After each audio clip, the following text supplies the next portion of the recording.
I'm Stephanie Nielsen. We're going to talk about the market today. That be okay? Yes. All right, perfect. How many people saw Gary Keller's vision speech?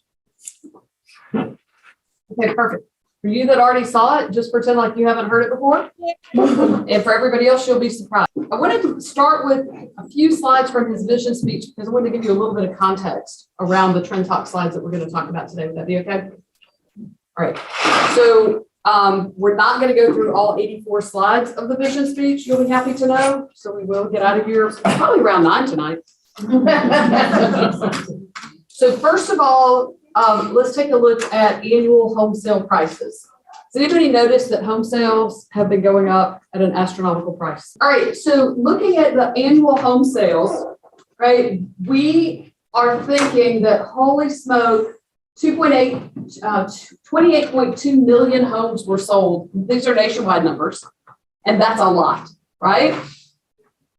And what we're looking at as we look at this trend line, though, we're really right on track with where we should be. We went above it a little bit between 2002 and 2006. Then we took a big old dip. Anybody remember that dip time? Yeah, where were the very well. Yeah.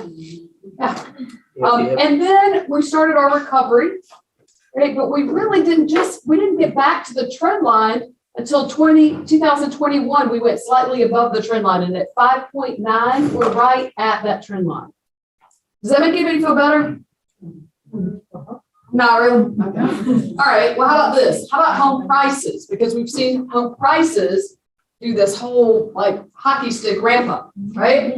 So what we know is that average long-term sustainability is 4% appreciation in real estate.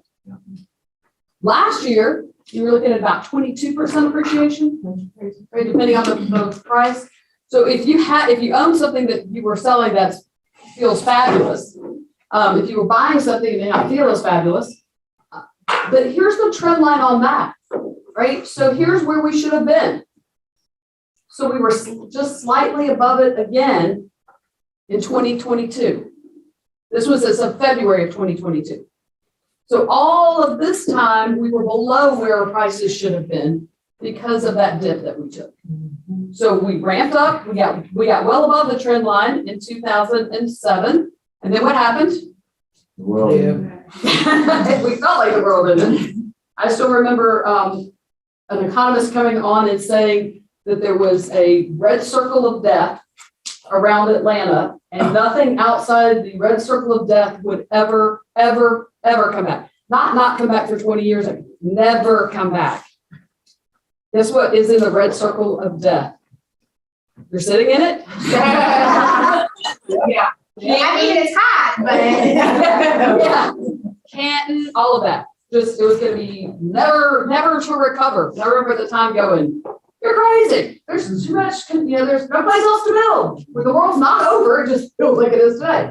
So clearly, he was wrong. And we've recovered. And so we're right on that track. Now, can we continue to sustain the type of appreciation we've had? No, it's not sustainable. Affordability won't allow us to sustain that long term. The biggest concern and fear factor, right, is that we're going to have this scenario again, where we climb this big mountain and then we just fall off into the abyss. All experts, all owners of crystal balls say that this is not our path.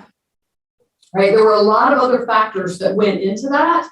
Mortgage criteria was extremely loose during that time. It kind of went like this. Would you like a mortgage? Sure. Okay. Oh, you're not breathing? That doesn't matter. We can work around that. Right? How much is your loan for? Oh, your appraisal is exactly 1420. imagine that. No doc loans. No doc loans. Oh, you don't have a job? That doesn't matter. No doc loans. As long as you have your credit score, it's okay. Right? So lending, it was really actually kind of fun.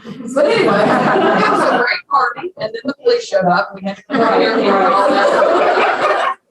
These were beer gambling up here. Yep. So we have, the pendulum has not swung back over there again, right? It did swing pretty far where then they didn't want to give anybody a loan. Right? So there, all of the other factors that played into the crash during that time period are not in place. One of the big people were very, very leveraged during that time period because of the loose lending guidelines. So no doc loans, no down payment. Remember when you could get a first and second and not be a VA buyer and still not put a penny into property? Remember all that? It was fun time to sell houses. And it's a pretty fun time to sell houses now too, right? Because the market that we're in now is people have an excess amount of cash. And one of the challenges that we're seeing right now is maybe looked at interest rates recently. Okay? One of the things that we're seeing right now is that people are spending and we're spending wildly. We were just at mega leadership camp with Gary Keller and Jason Abrams and Jay Paxson and Carl Weinberg and the whole crew. All the guys. All the guys. And girls. Actually, it's just guys, isn't it? Now that you say that, when you say No, there's one girl. there's the lady, the EXP girl from. She wasn't there though. She was, they saw her. Oh, You wouldn't have- I didn't see her. Anyway, she wasn't on stage. If she wasn't there, I was in the bathroom during the time. Anyway, but Jason Abrams and Gary Keller were talking about inflation, and Jason said, "Yeah, I've been walking around the room hearing about all of the vacations y'all have been on, and all the cars you bought, and all the houses you bought, and all the places you've been, and all the things you're doing." And he said, "You're the problem. Y'all are spending too much money." So as a country right now, we're spending too much money and are spending a lot of money. And as we spend money, the government's job is to keep our economy in balance, right? So they need to bring that creates inflation when we spend too much money. So their job is to bring the inflation rate down. And they do that by raising interest rates. They'll raise interest rates so they can slow the spending. So they're going to raise until it hurts, and then people will be back off a little bit, and then and that's trying to figure out the sweet point is very difficult, right? So they typically overcorrect, and then we'll go the other way a little bit, and then we'll come back.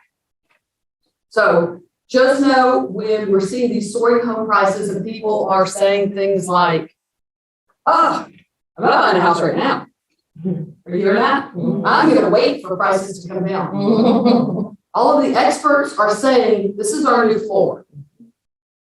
Prices aren't going to come back down. They may level off, but this is the new floor.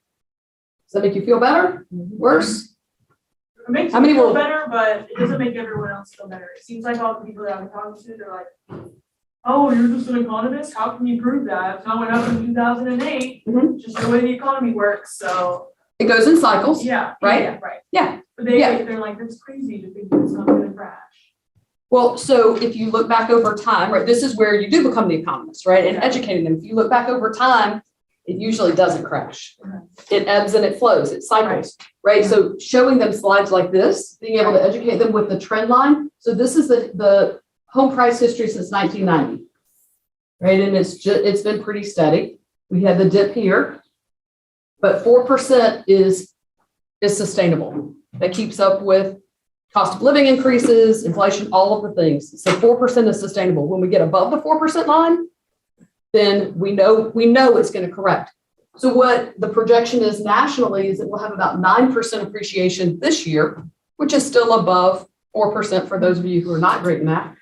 And then after that, we'll have a leveling off where we're going to need a few years where it's going to be 2 or 3% in order to get us back below that trend line. But 2 to 3% appreciation isn't going backwards. It's just increasing at a lower rate. Right. All right. So this is probably the better slide to illustrate this. This is the home price annual appreciation rate. So you can see the different percentages and what it did each year. So this is where it brought us back down. We had a negative 12.5% here, 12.2 right before that was the cliff. And then we got high again here, and it dropped back down, and then we're here. So 17% last year. Locally, it was 22. 17% here, 9% is the projection for this upcoming year. This is our inventory history. 2.3% in 2021. In the metro Atlanta area currently, we're going to look at that in a little bit more detail. We're looking at less than a month of inventory. 15 days in Cherokee County right now. Oh, So, so as we look at that, you can see in supply and demand, right? And this is from 2006 to 2011. And then in 2012, we hit that trend line. So we have a severe shortage of inventory nationwide. And part of that is because during this time, when the pendulum swung the other way, not only was it consumers that had a hard time getting loans, but banks did not want to loan to builders. So our small and medium builder pool, I guess is a better word than a pile, shrunk considerably because they couldn't get financing for houses. So large nationwide builders came about and started doing a lot of the building. In order to maintain a steady supply of homes, we need 1 million starts a year nationwide. We are 2.5 million new homes short of meeting our inventory needs currently. So we're going to have to make that up. So I believe last year we had like 2.2 or 2.3 starts. So we're making them up, but on the slower end. So we've got an inventory shortage that's going to take a while to make up. Now, some of the creative thoughts that are coming around making up this inventory shortage is how many people have heard about the new thoughts around old malls? Commercial guy. So they're going to take the old mall. Old malls that nobody uses them. Right, malls are very yesterday now, right? For example, Town Center Town Center Mall. will be Kennesaw State. Kennesaw State bought Town Center, yes. But Town Center Mall got foreclosed on. And then Kennesaw State has purchased it now. They're going to pull it in, put the in different areas. Developers are looking at malls and they're going to make it residential on top on the second floor, and then make the lower level like all the things you would need in a little community: a dry cleaner, a nail salon, food. So you can live upstairs and do all your other stuff downstairs. We passed a place, I don't think where we were going. I think it was in Austin, actually, where they had like a Whole Foods and a Target on the lower level, and then residential stuff upstairs and some other shops. So that's one of the creative uses they were looking at for malls. And of course, when COVID hit and a lot of people pulled out of commercial space, immediately the question became, what are we going to do with all this empty commercial space because nobody's ever coming back?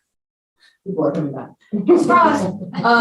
So look for that for local malls. That would help shorten that place for people to live.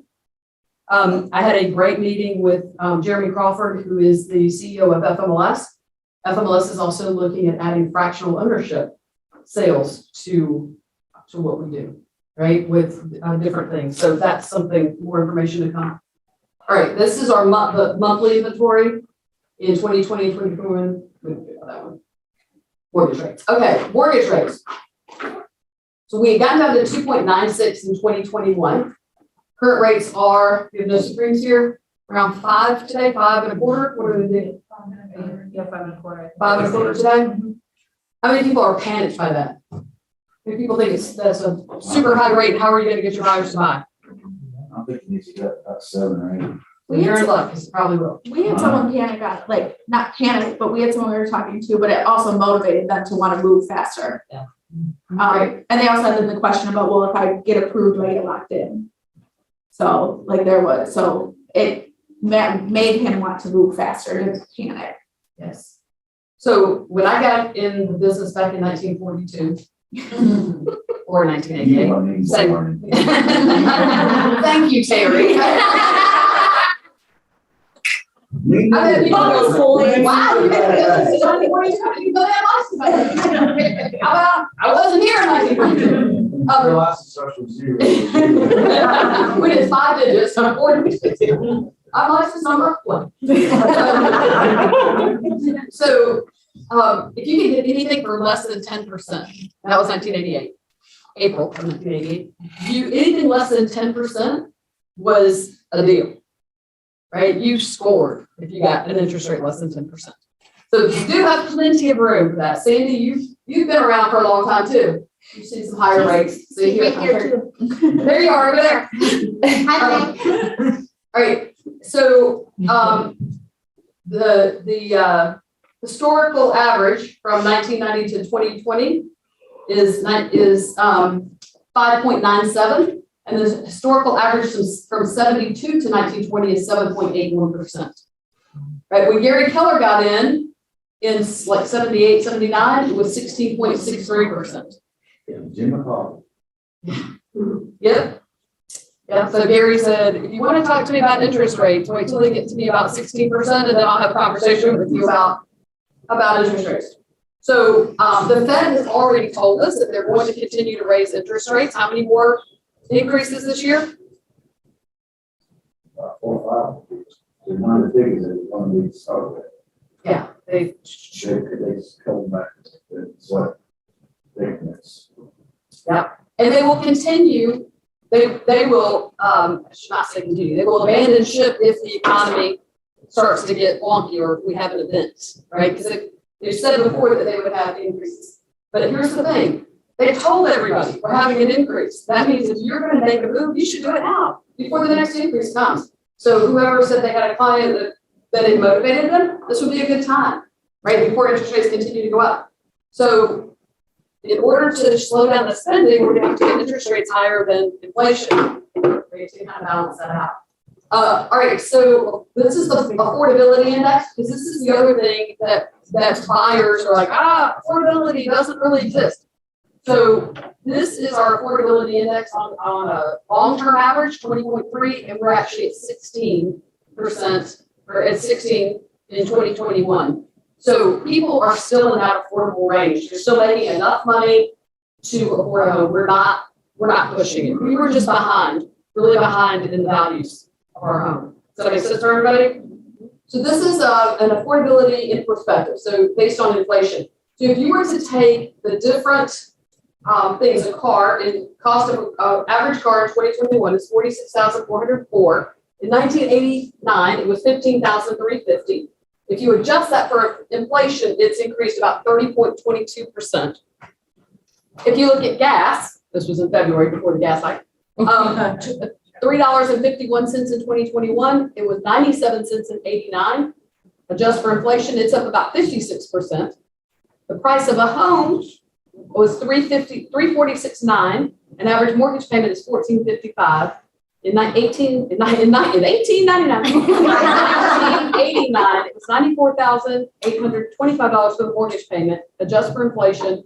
So the price of a home has gone up 58.96%, but the cost of a mortgage has dropped by 24%. So it's 24% cheaper today to buy a home because of interest rates than it was then. And wages, $25.90 is the average in 2021 compared to $9.80 in 1989. Adjust for inflation, 13.85%. So the affordability in perspective is a great slide that you could use. Okay, these are the new home starts that I was talking about. So 1,123 in 2021. So that's 1.1 million. So this is where we had the dip off, where we really got into that big deficit. So if you're explaining to someone why we're so far behind and why our inventory is so short, these slides can actually help put it in perspective. And everybody has a different opinion and everybody has a different crystal ball. And the comforting thing is that all of the economists and all of the experts are saying the same thing around this. Sometimes you have people that are over here, and people want to say what they want to say or see what they want to see based on their industry. But everybody seems to be looking at all the factors and coming up with the same opinion. Now, how will this affect us? I would just say, McKenna, these are the slides that you share with your friends because they're only hearing what the news wants to feed them. Yeah. And they're looking at a tree, not the whole forest. Yeah. Being able to really educate and explain to them what it actually would mean for the market to dip. We would have to have an influx of homes on the market and the buyers not being affected by the interest rates. You have to flood it somewhere. Would you agree with that? Absolutely. The market would have to dramatically, we have to have so many houses come on the market and the same amount of buyers not be afraid of the interest rate. Or we could have an event that caused massive unemployment. Like our unemployment rate is low. So all the indicators that indicate a strong economy are in place. Right? People are spending money like crazy. People are also putting down a lot of cash on their homes.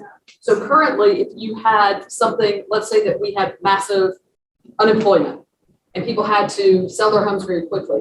Back during the downturn, people went into foreclosure because they had no equity in their homes.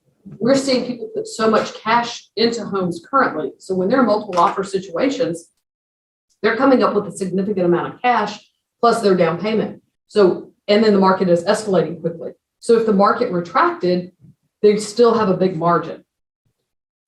That's why we see almost zero foreclosures currently, because even if someone has to, there was all the panic about when the rental freeze was removed. Now we're going to see massive foreclosures, and people in the real estate market are saying, if your house goes into foreclosure, it's because you chose to, because call me, I will sell it. Like before I can get there and see it, I will sell it, right?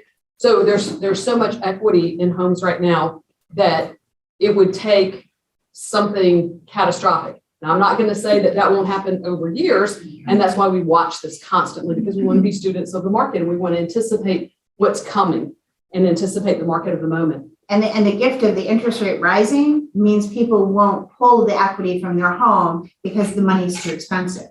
So you won't end up with homes completely underwater, and you're sitting at a closing or at a listing appointment, and the seller is free and clear on their house, their boat, and their RV, but they're underwater $50,000 on their house. Yeah, that's what seems to be the big worry, because people are The interest rate going up, it's not cheaper to use your house to buy those things. Yeah. In 2008, it was cheaper to use your house to buy those things. So we set this whole game up into play. Well, and it you would just have to also show that you were qualified. They would give you an equity line for 125, 150% of the value of your house. Right. Yeah. Now, what could go wrong there? Right? When you're figuring all this also, when we started climbing out of 207, hit the wall. Right. 211, 212, we started seeing climbing out the homes. The banks, there was not a land comp in Cherokee County till 2015. No land sold. Banks would not loan anything. Right. You had to have 40, 45, 50% to buy land. Right. Now then you can get a loan for 20% again. Right. Because they got burned, right? And the banks got burned. A lot of and banks so went under. we're not set up for the same kind of fall that we want. Right, yeah. We learned. Unless, Putin or somebody like that screws it up. Yeah, well, if, we end up with a Catastrophic. nuclear war, it will not matter. Yeah. There's a bright spot for that. I don't think it's gonna happen. There's the bright spot. So, What you said. So Jim Talbot, who is KW's economist, was saying that there are 5 things that are the direct impact that inflation will have on real estate. The first one will be mortgage rates, right? Mortgage rates are going to increase. 2 will be the decreased affordability. So rates and prices continue to go up. 3 is the slower new construction, because it's going to affect, inflation is going to affect the cost of materials, supply chain, all of those good things. And then 4, fewer sales. So what we're seeing nationwide is that fewer units have sold, right? Fewer homes have actually sold. And you'll see that reflected today in the slides for Metro Atlanta. Now, in our specific market center, we have not seen that yet. That's something that we're really going to focus on and watch. And the danger of that is that agents tend to focus on their volume and their income. Well, what did we say about the average sales price of a house? Went up significantly, right? Yeah. So since we work on a percentage, what happened to commissions? They went up. They went up significantly. So if you as an agent made the same amount you made last year, you actually went backwards because you sold fewer units.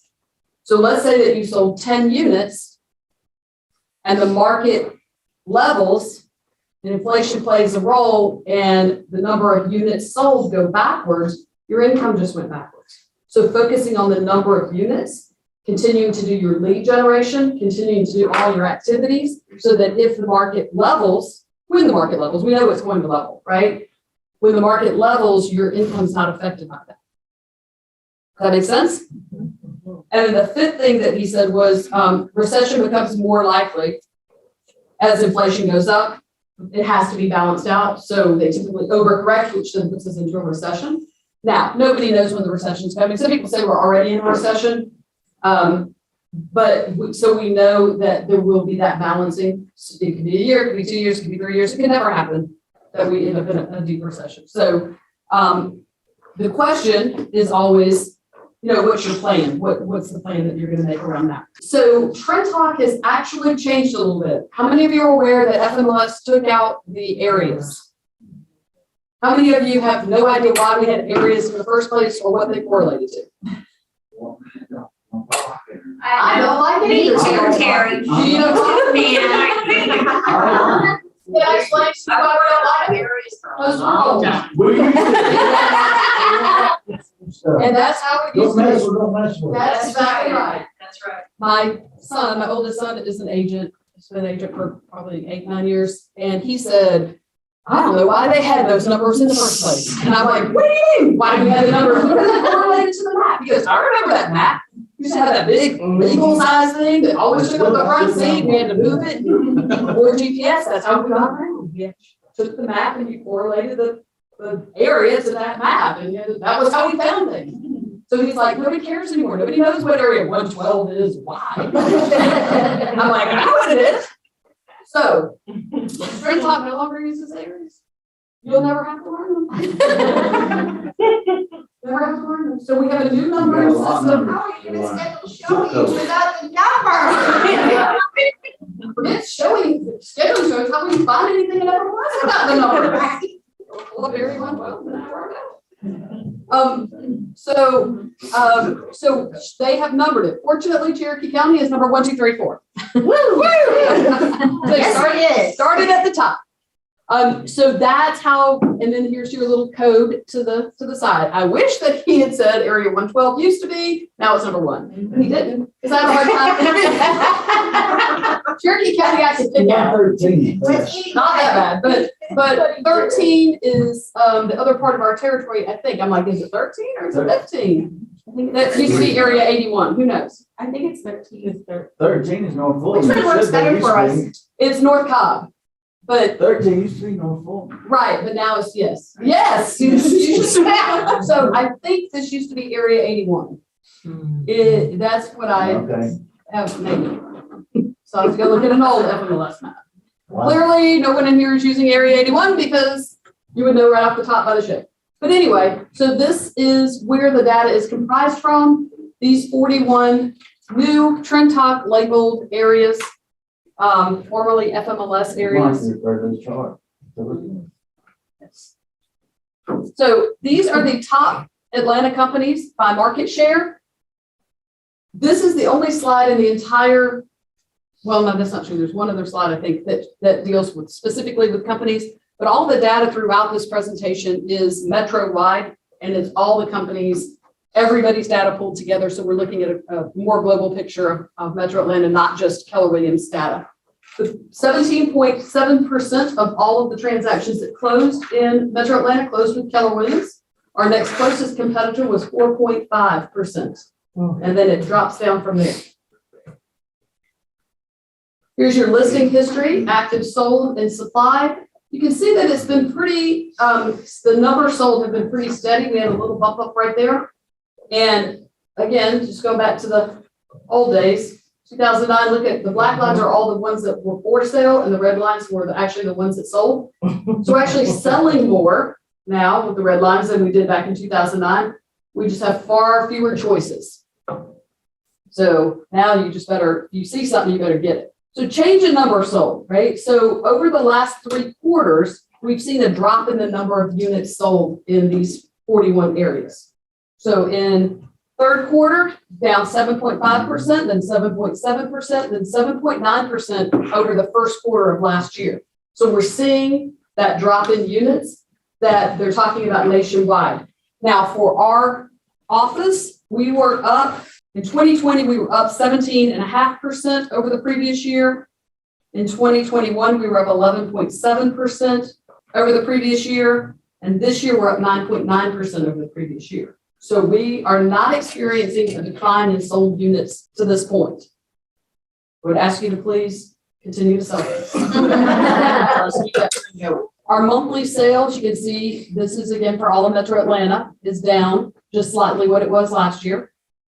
At the bottom, they break it down by each month. And then how has the seller's market affected us, right? So we've got, this was in 2009. I left this slide in just so that you could get some perspective for the newer people when we used to walk uphill both ways to school in the snow. There are obviously far fewer choices. There's 1 month of supply. Only 4% distressed sales compared to 40.8% of all the properties were distressed sales in 2009. We're selling much more. Median sales price is $423 versus $143. You know how many houses you have to sell $143,000 to make some money? The median days on market 10 versus 145. We were celebrating a lot of holidays with them at 145 days on market. 101.4% of the original list price versus 80.3. 17.2% of the time we're doing a price reduction versus 75.4%. So almost all the time we were doing price reductions. 13.3 are expiring or being withdrawn versus 74.6% expired without being sold previously. 19.25 or 19.2% of the time we're doing in this market, we're doing a price reduction, which is down from the first quarter of last year, 23.3%. Do I think agents are getting better at pricing? Probably not. I think this market is the inventory is so reduced and the demand is so high that that they don't have time to do a price reduction most of the time. 19.2% of the time they do, which means they really blew it. They really overpriced it, or it's a really unique property. And I think that the adjustment in price comes in the negotiation, price reduction. This is where you're seeing the price reductions by price point. So over $1.5 million, 37.1% of the time, and under 100, 26.3% of the time. It's always been amazing to me that under 100 has always been the highest part. Like if you miss it under 100, you miss it big. Reduction effect, percentage of sales price versus original list price. So if you don't reduce the price, it's 102% of the original sales price. And if you do reduce the price, it's 93.9%. Stephanie, I have to say what you just said was super powerful. If you don't have to reduce it, you actually get over 100%. But if you end up reducing it, you get even You don't lower. want any down arrow. That's powerful to have a conversation with the seller. Yes, and the seller, that's powerful information to make the seller aware of. And so a lot of times they will argue with you about let's just try it. Mm-hmm. You may have that argument from the seller. Yeah. So this slide is powerful for illustrating the point of how if you in this market you can, right? So there's the market that goes up and the market that goes down. I did this drawing once, I did it 10,000 times. How do you catch a ball that's rolling downhill? You remember that one? You get in front of it, or You got to get in front of it, right? So if the ball is rolling downhill, otherwise you look really stupid. You don't believe me, go home and try it, right? A ball is rolling downhill and you bend down to catch it and then it rolls right out in front of you, right? And then you run up again and it rolls right in front of you. The only way you're going to catch it is you get in front of it and you let it roll to you. So in a declining market, which is why I did that 1,000 times when we were in that declining market, right? You have to, if the house is worth $250 today, and you're listing it today, you have to price it here. You can't price it where it is today because by the time you go put the listing in, the market was moving like that. It was moving so far down so quickly. You had to price it ahead of the market and let the ball roll to you in order to get anything for it. Well, that's not the market that we're in now. We're in a market that's moving uphill. There's something on this board. It looks greasy. It is. Yeah, something.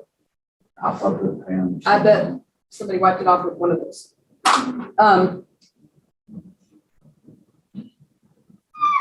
The market's moving up. So if the house is worth $250 today, you can price it here and let the market come to you.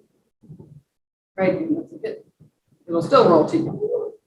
So what, if you're in an escalating market, you price ahead of the market. If you're in a declining market, you price ahead of the market, it will roll to you. But if you try to price it here, obviously it's going to take more time to get it to you. Right? So this is a wonderful drawing that you can do for the seller. So if their time frame is, I need it under contract right now, well, great, we can price it slightly. These are all the comps. We're in an escalating market, we can price it here. If you have lots of time, we can price it a little further out and hope nothing changes in the market, or it doesn't cool, or it doesn't whatever, and let you move into that market. It'll take longer, you'll be on the market longer, right? And the one thing we know for sure is we don't know for sure. So this is the price reduction effect days on market, 8 if you nail it. If you do have to do a price reduction, 69 days on market. So that's a pretty significant difference. And you still have those sellers that believe that if you sell it too quick, that what's their thought around that? You didn't price it too low. You left money on the table. That's right. That'd be You my left husband. money on the table. That'd be my husband. Sold our house in Florida. He's like, that sold too fast. I knew we should have priced it higher. I'm like, please don't. She did a wonderful job. And it was just the perfect amount of time. It wasn't like the next day. It was perfect. All right. This is a slide because the next one you can plug in your own numbers and customize it. So this is the closed, total closed. So 11,385 closings, 100% of them closed at 100.3% of the original list price in 11 days on market. Now, this is the choosing your path, right? Do you want to go the price reduced path, or do they want to listen to you and get into the green square as quickly as possible? This is a game called Let's Sell Your Home. So if they take the dark side, go over here, 21.8 or 2,185, 19.2% of the market went that way. And they got 93.9% of the original list price in 69 days on market. Now, some of them had to list multiple listing periods because they went to the real dark side, which was 9.9% of them. They got 92.7% of their original list price, 114 days on market. So it was time and money that it cost them. And then some of them went straight to within one listing period, they did the price reduction and got back on track. And that was 9.3%. They sold for 95% of the original list price in 42 days on market. Now, for those who listened to their agent and went straight down this path, which was 80.8%, they sold for 102% of the original list price, 8 days on market. Some of them may have overpriced here and waited for the market to roll to them, like our drawing, the second X out there. And that was 6.8% of them. They sold for 100% of the list price, 100 days on market. They went through multiple listing periods. The green box, they listed one time, which was 74%, 102.3% of the original list price in 7 days on market. So if you do the math with them as you walk them through, the majority of the money is probably right here. All right, so for every 100 finalized listings, 87 sold and 13 failed, likely due to overpricing. Of the 87 sold, 17 had price reduction before they sold, so 19%. So 70% required no price reduction. So based on this logic, 30 out of every 100 listings started out overpriced. This is a new slide that they've come up with. I customized it for Northwest Cherokee, and it tells you the number of closings in that particular area in all of the different price points. So section 111. Correct. Yes. Yes, for those who are still stuck on the numbers. You're gonna have to let that go. It's hard. It's hard. Stephanie can help you release that later. I'm still working on it myself. It's now section 1. For trend talks. Because we're number 1. So now you can get some new numbers. Well, I don't mind a change as long as it's, Makes sense, right? Yeah, exactly. As long as it wasn't broken. Or as long as it was working. So it shows you how many listings, number of total, or I'm sorry, how many closings were in each price point. The overall median sales price versus list price, and number of closings, where the sales price was 100% or more of the original list price. I'll get it out in a minute. And so just, you can customize it by the specific area that you're in. So it's just a great quick data point. This is a graph that shows you the, I know it's gonna be speaking of change.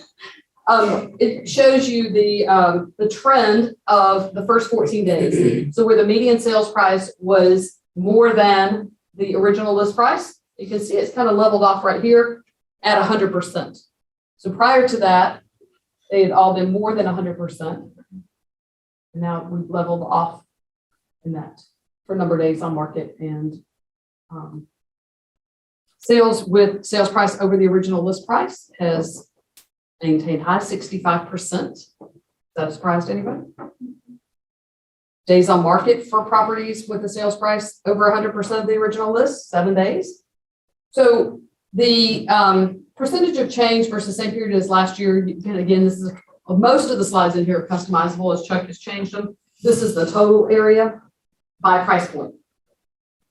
The percentage of price reductions, median, so it's kind of like all the slides pulled together on one.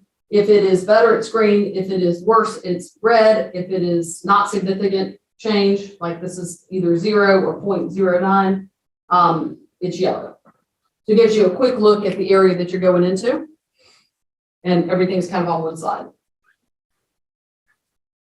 Same with this one. I customized this one for Southeast Cherokee. Area 113.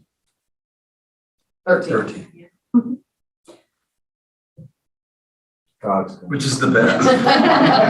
113 is the best. So where you live too? That's right. Recollection that all of us that weren't happy with this live in 113. So we actually already looked at that one further up. So these are the actual numbers for the slide that we just looked at, which we're actually below 2 years ago. So we had in 2020, we were at 11,900, then we went to 12,300, then we're back down to 11,300. There's your change in by price point. So check out that. Those were those 2 properties in Atlanta that I told you about. So most activity right here. And it's interesting, as things have sold, right? It moves this illustrates where the average sales price of 400 is coming from. So first quarter sales, this compares new with resale and the change. The significance in this slide, I felt like, was that the higher priced properties, so this new construction is the first line of new construction, and resale from 300 up has all increased. These have dropped. I'm thinking these have dropped because there's no more to sell. They're not there. Yeah, particularly in new construction. And in new construction, they're not going to build any of this price point because the profit margin to build this is just, it costs you as much or more to build this than it does as this cost-wise. The profit margin is much higher here and the demand is there. So why wouldn't you build and maximize your profit range as opposed to build here and lose money? You're running a business, that makes sense to them? Yeah. Median price, sales price, just in 2020, it was 272. We are now at 410. That's crazy. Wow. That is true. We are Keep the gates open. continuing to grow. Yeah. We have a tremendous influx from California and from New York, New Jersey. Arizona. Even Florida. Full. Well, we've always had a big influx from Florida. Huge. influx. Call them halfbacks. From That's North Florida, they move I've seen a halfbacks. lot of New Jersey plates, a lot of New Jersey plates. Sorry, we're all coming. And they're all, Yeah, change that, leave it in a month of living. Just leave your rails, stop the rails before you take them down. Oh, rent, rails, gotcha. Gotcha. All right, so the annual change in the median sales price, there it is, over the years. You can see this, I left this one in here because, if we look at the vision speech, right, does anybody remember?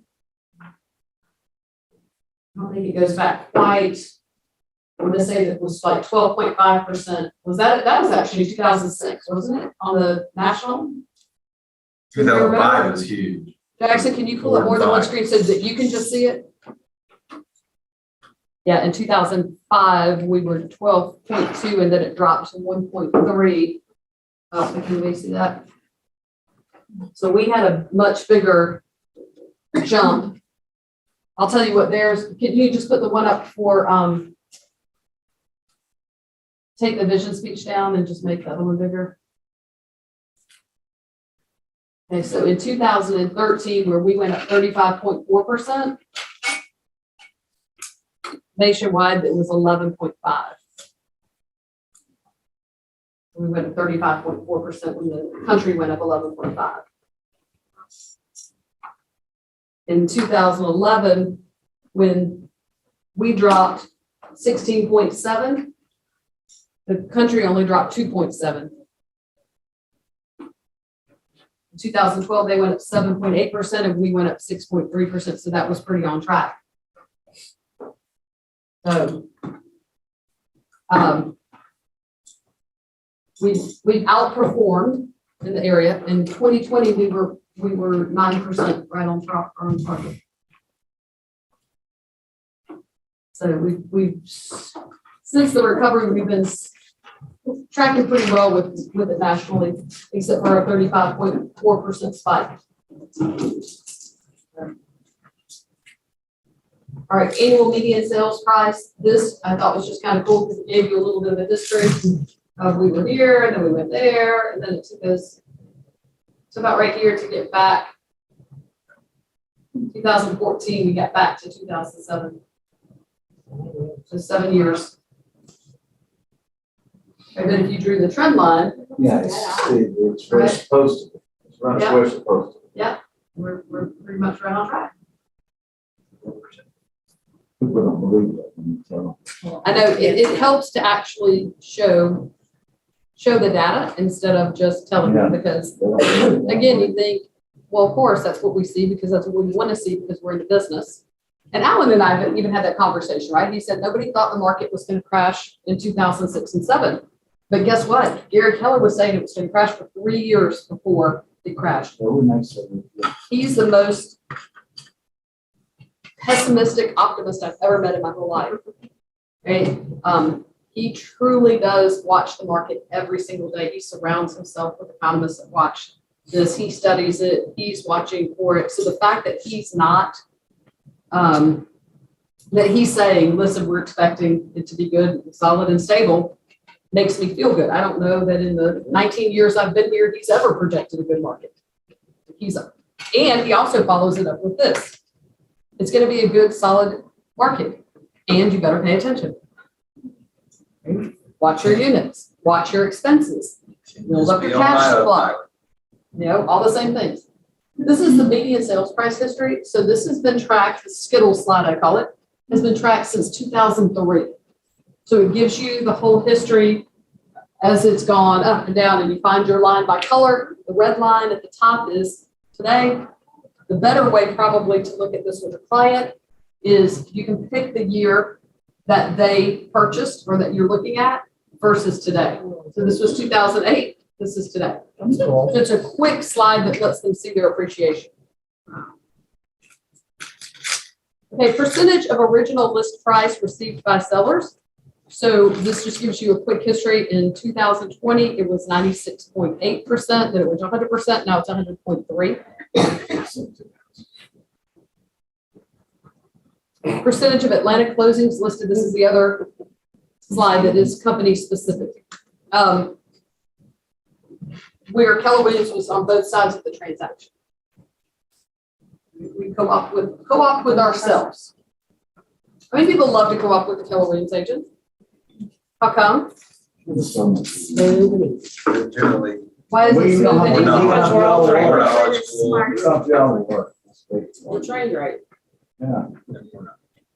Yes, Keller Williams agents typically say that they like to co-op with Keller Williams agents. We hear that other agents say they like to co-op with Keller Williams agents because they are very well trained. They're part of the work, and sometimes the other person's part of the work. And they have a win-win thought process, right? The goal is how do we get it to the end zone?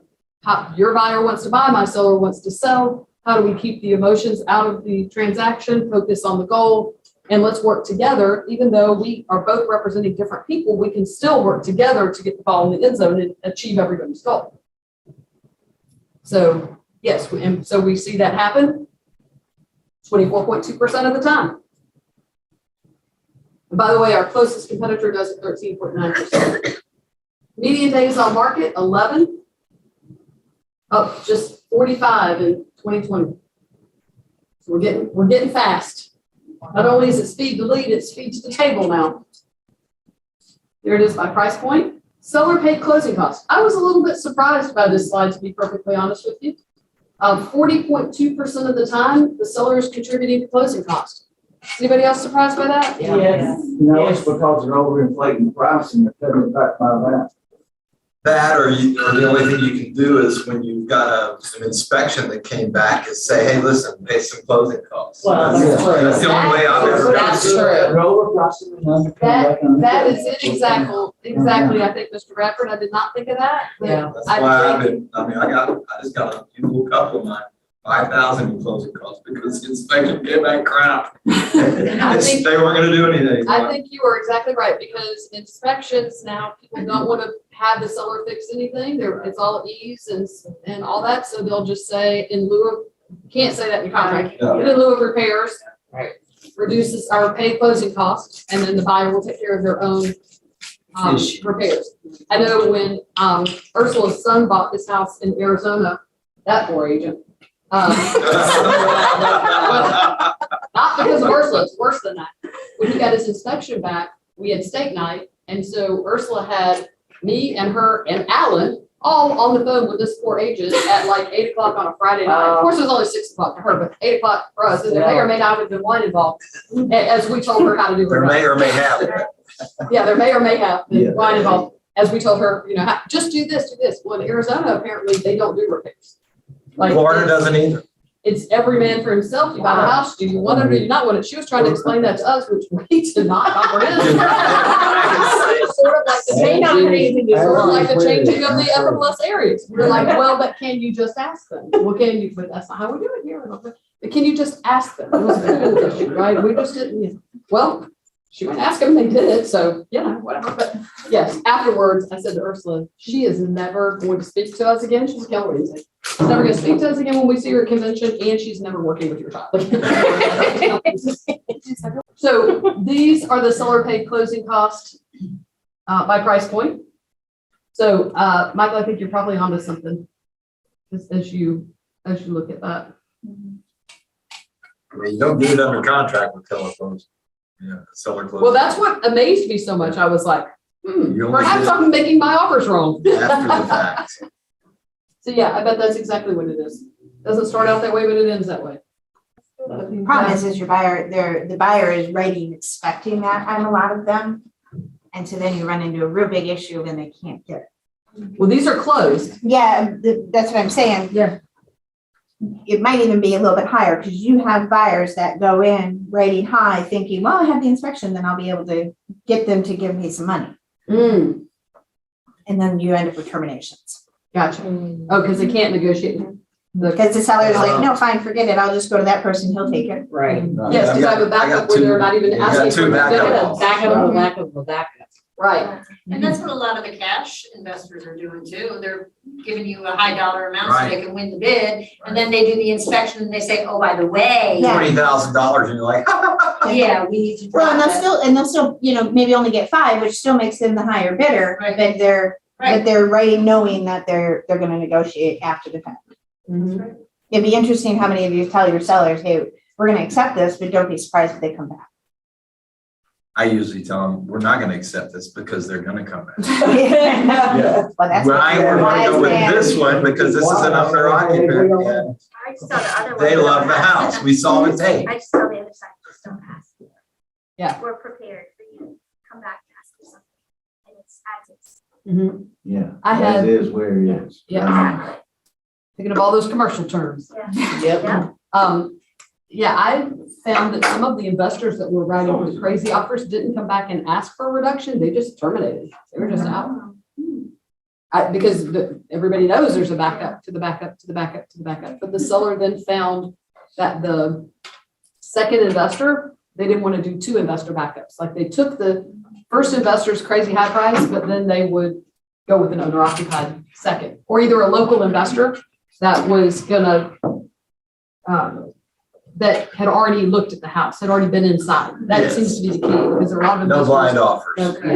that are just running around and and they may even send somebody physically, because there are a lot of people say no blind offers. So they've sent their rep to go in the house, but they haven't run their numbers until their due diligence period. Then they run their numbers.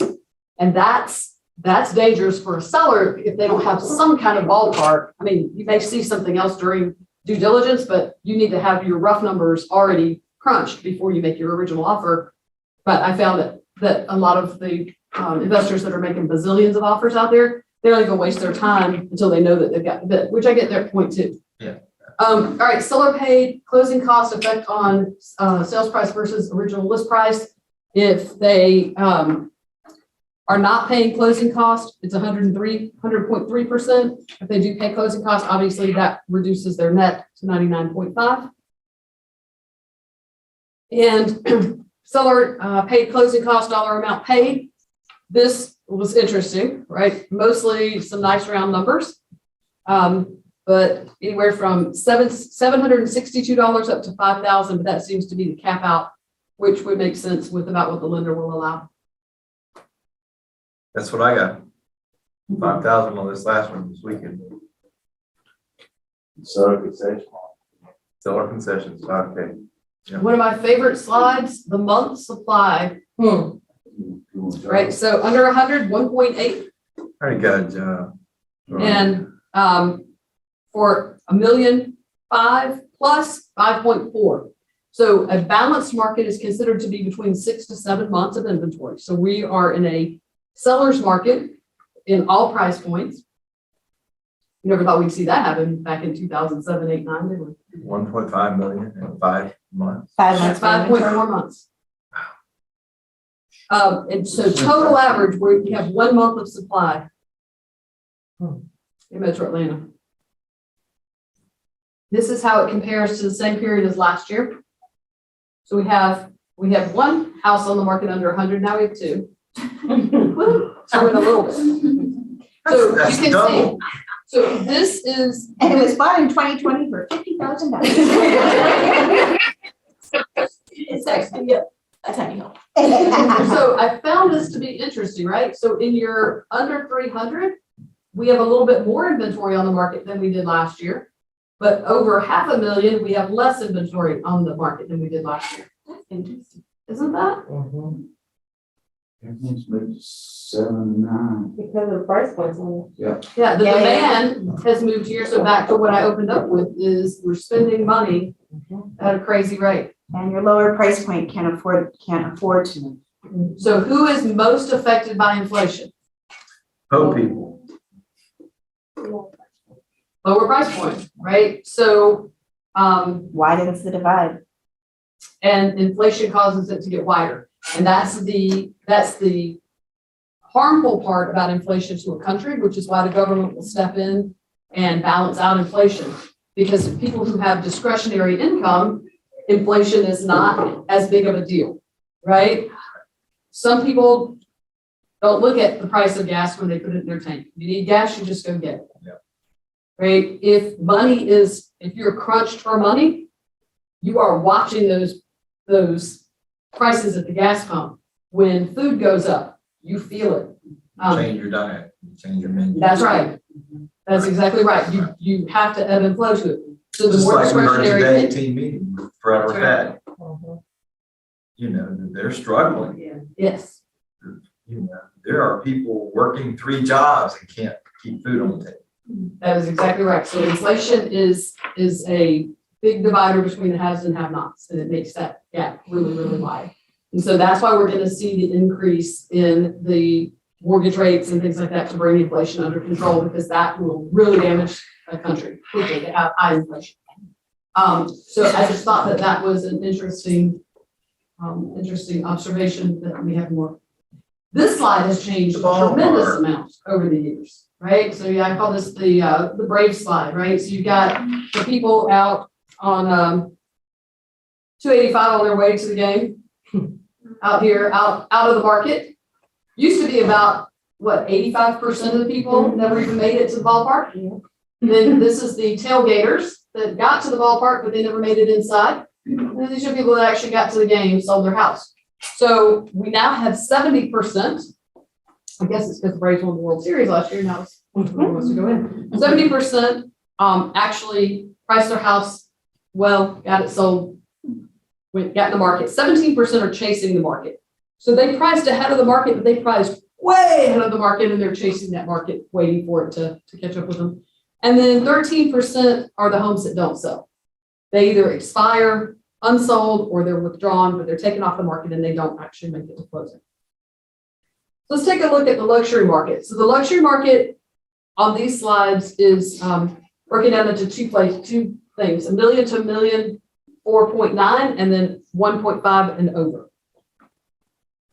The green line, whatever color that is, the silver line, the light line is 1 million to 1.499, and the red line is 1.5 plus. So luxury homes peaked in the second quarter of 2021 and then have slowly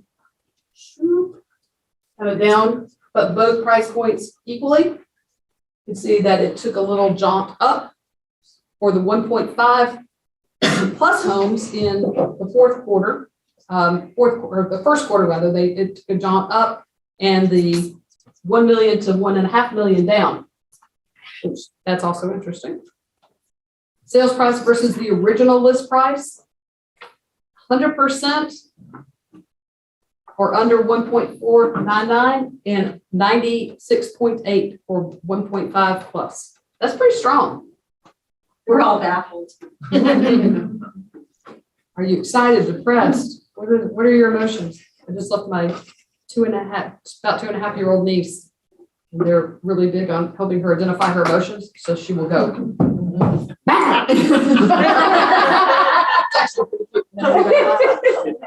And when I left, she said, sad. That was cute. Did you just turn around and be I like, guess. okay, I'll stay. Okay, can you do the area comparison? We're gonna go through this one quickly because this, I really just want you to see that it's here as a tool.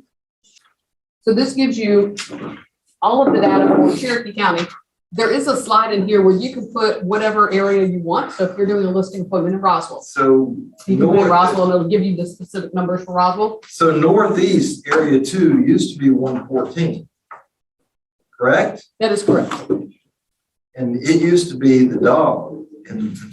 It was the wide swing because there were few properties. Remember that not a lot sold there. Right. But now that Terry's selling a lot of stuff over there, Terry's up there are a lot more going comps. I mean, it's Hickory Flat. When 13 goes all the way up, it's a good area. What It used to goes be to 113. 20, Georgia 20. It goes to 20, but once you go across 20, you're in ball ground. But see, that's Area 2 here, which is, that's But Ball Area Ground's 2. there's a lot They're of doing- growth and development in Ball Ground right now. It's going back up. Because they got but land. They got It's people willing to do historically, it. if you cross over 20, prices drop 20,000 an acre the further you That go. was the And it's- conventional wisdom for it's- years. It's going to change, but because they can't afford to pay what I'm asking on that. So Terry, what I'm hearing you say is we should all go buy some dirt in Ball Ground. That is true. You In can buy, you area can find 2. some in Ball Ground or in South Pickens or somewhere over in Gordon or buy it. Do it now. Yeah. What's your shirt say? Buy dirt. This was my project. Huh? Your shirt. Yes. Oh, buy dirt? Yeah. You could have had one, I told him to shut his damn mouth last year. That's my job. You come up over this shirt this year, and I said, oh, no. Telling all your secrets. Yes, I think we should all get together and buy dirt and develop these. just. First, There he bridge is. that gap. So here are the breakdown of all of the different Oh, here's- areas yeah. as they renamed them. Right, so now we don't have to, who knows what area, whatever is, that is the one benefit, right? So it'll tell you the specific number sold in that. So yeah, so south, northeast. They're not working. Is up to 171. So, this is the percentage change in the number sold. Oh, wait. This is color coded for you at a quick glance, and then these are the specific numbers. So, Northeast Cherokee, area 114, had a 12.5% increase. The other three areas of Cherokee actually went backwards for, percentage sold in units. Median sales price. You can see the quick numbers there. Those start 500 to 699, 1 and 4, and 2 is $500,000 to 699, and 3 is 325 to 390. Here are the specific numbers.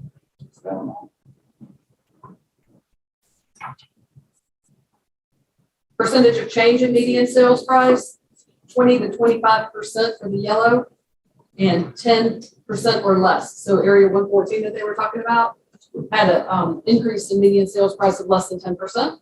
And here's the actual number. It was 5.7. Oh, sorry, I didn't show you.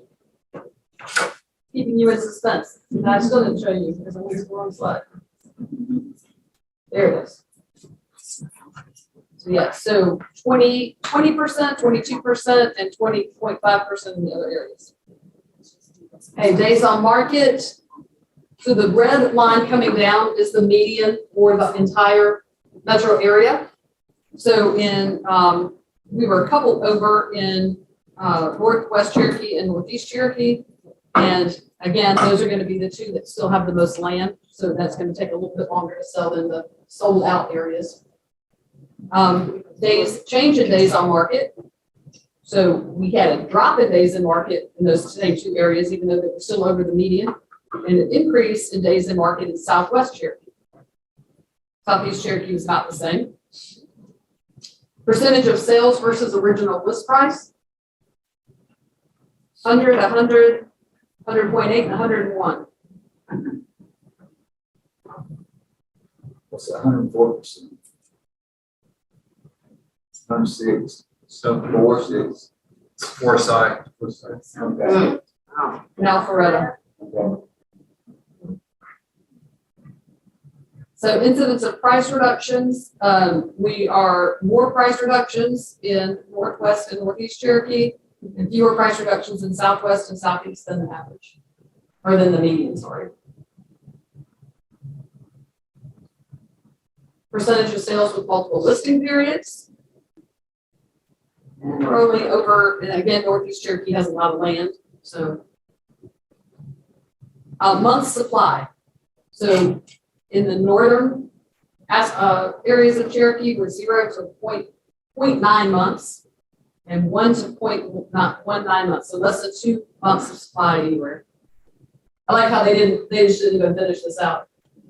Yeah, because look at the entire, just take this in for a minute, right? Yes. Look at this entire map of Metro Atlanta. Yep. Right, area 27 has the most inventory, which is in Fulton, inside the perimeter, and that's 2+ months.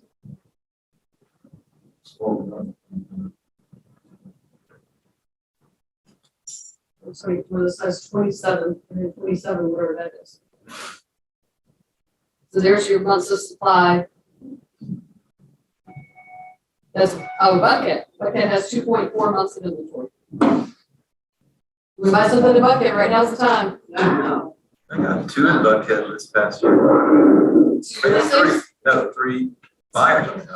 Well, now's a good time. Yeah, I was surprised. Yeah. Failed listing percentages, we've got Northwest and Northeast Cherokee are, over that, well, I guess Northwest is right at it and Northeast is a little over. This is the slide that you have possession of. To change any of the slides that are editable, if you double click anywhere inside the graph on the PDF, not on the PDF, on the PowerPoint only, and then it makes it editable and then not editable, but editable, and then you can go in and change it. All right, this again gives you like a graphic of the entire one. You can go down, I've customized this one for Southeast Cherokee. So it tells you the percentage of changes from the same period as last year for these particular things. So for example, there's nothing under 100,000, 100 to 199. The median days on market are down 96.9%. Price reductions are the same. Sales price to original list price is down 12.6. Failed listing percentage of down 25%. If you look over here in the 799, you can see that's greened up except for the active median days on market. Active listings are down 80%, down 43%, down 4% across all the inventory.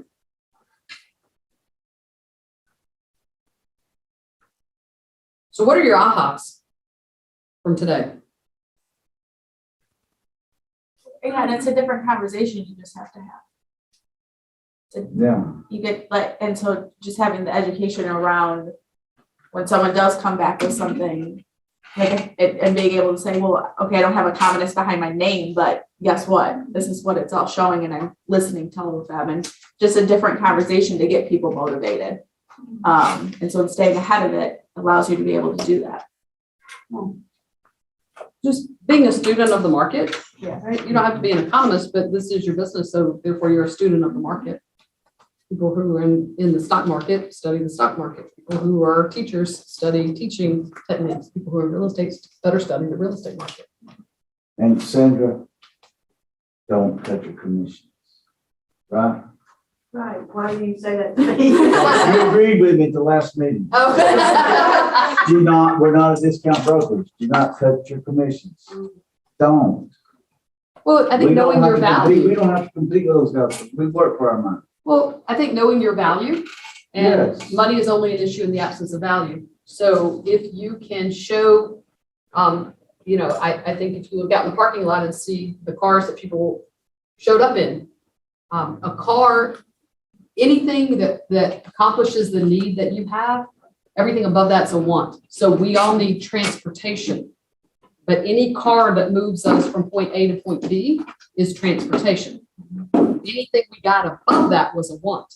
You have power windows, that's a want. If you have seats inside, that's a want.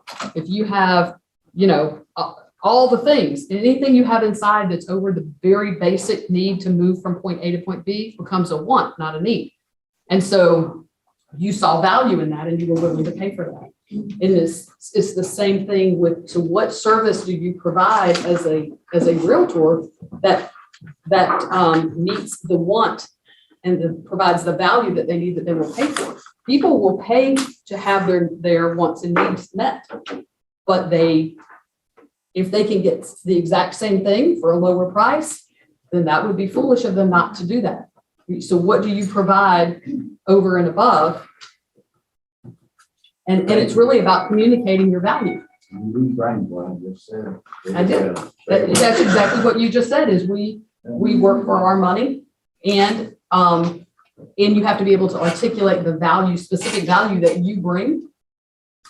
Competence. That what makes you worth it. Competence and trust. Yes, that's it. So I'll we make are a commitment to officially you. adjourned, but anybody who wants to see the NAR survey of what buyers want, Jackson, can you pull up the slide 50 on the vision speech, slide 58? Oh, no, we didn't. Okay, so 40%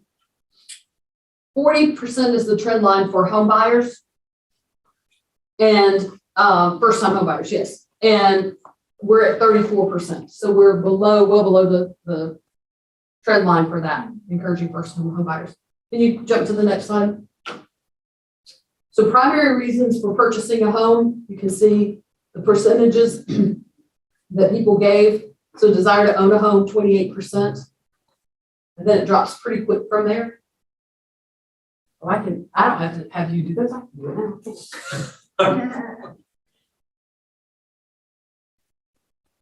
now. 10-year previous home. So it's crazy that some people are now selling a house in 1 year because the market's escalating so rapidly, right, that they actually can. Yeah. So 8% of the people were in their house for a year, but it seems that 2 to 3 years, 16%, 11 to 15 years, 15%, 21 years or more, 18%. So the median was 8 years. Buyers expected tenure. The median was 2 years. Most people expect, it looks like, to be in their house about 8 to 10 years. No, 16 to 20 years, I guess was the highest one, but the median was 2 years. The weeks in a home search. So this is interesting, how it peaked here. That's because there was too much to look at during that time period. So 8 weeks, I would have thought it actually would be less than 8 weeks now. But this is from the moment that they thought, hey, I think I'll buy a house. And they actually started to look. So their first steps in buying a house, looked online for properties for sale, 41%. That's down a little bit actually from the previous years, which was kind of interesting. Contacted a real estate agent, that's going back up. We went through a period where everybody thought, I can just do this myself, only to realize, and this is back to the value that we bring, it's a complicated arena. You would think in the market that we're in right now where things are flying off the shelf and selling, we'd see a whole lot more for sale by owners. But what they know is that this is a very complicated market and they need a professional to guide them through that time. Because when you get 25 offers, you have to figure out which one is not just the highest price, as you talked about earlier, right? It's the one selling your home is not the value that you guys bring right now. Pretty much anybody can sell their house. It's getting it from under contract or getting it under contract and then getting it to the closing table and navigating all of those pitfalls and those waters. That's the value bring. Information sources buyers use, real estate agent, look at that, 87%. Mobile or tablet search device, 74%. What they don't differentiate on that is, did they use their mobile or tablet search device to communicate with the real estate agent? Where buyers found the home they purchased. 51% on the internet, 28% from the agent. And again, they didn't distinguish between, was it a listing that the real estate agent sent them via the internet. Value of website features, detailed property information, 80%, property photos, 84%. Yeah, make sure you put some photos in there. Wow. Virtual listing appointments and virtual open houses, didn't really value that so much. Method of home purchase. Agent or broker, 87%. Only 8% for builder's agent. Buyer representation agreement. So 40% signed a written agreement. So Jessica and I are hosting a class on the at 1:30, and in that class we're going to talk about. Yes, I'll be there too. Though I didn't know what it was exactly, but we're going to talk about how to present the buyer agency agreement in light of all the new things and get that thing signed. What buyers want from their agents, helping them find the right home purchase far away. How they found their agent. Referrals, 47%. Hey, think we're onto something with that work your database.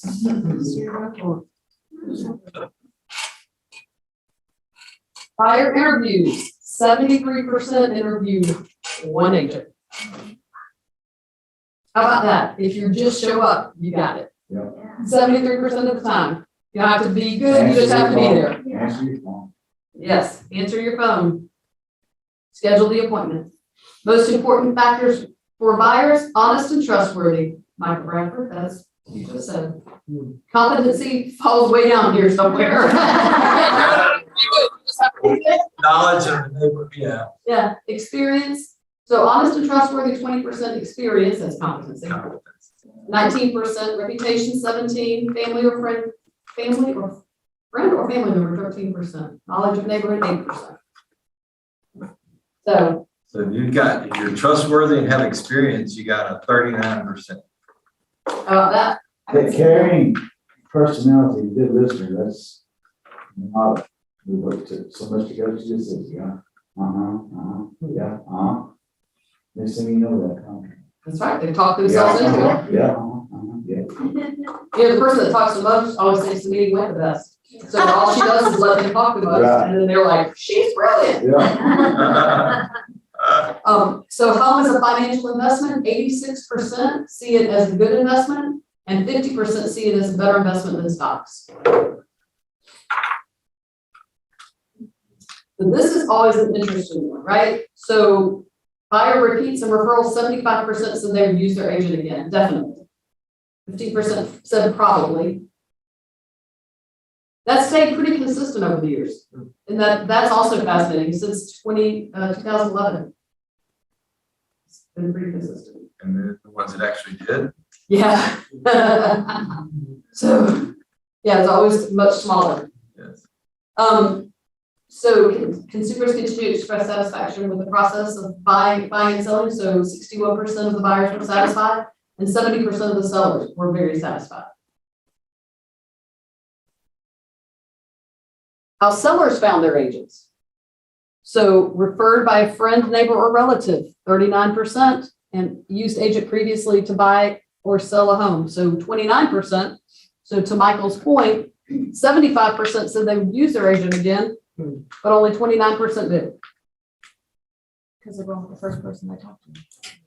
Yeah, or they don't remember who their agent is. Yeah. That's it. You gotta. Right, so again, all you need to what know if we is just that- mark our database? Doesn't he have a magnet on the refrigerator? Yeah. Who's pitched their house to list it with the other agent's magnet on the refrigerator? Yeah. Yeah. Who took a picture of it and sent it to the other realtor? Just kidding. My mother had John and Linda Monroe's whiteboard on her refrigerator because she was in Bridgeville. Yeah. Yeah.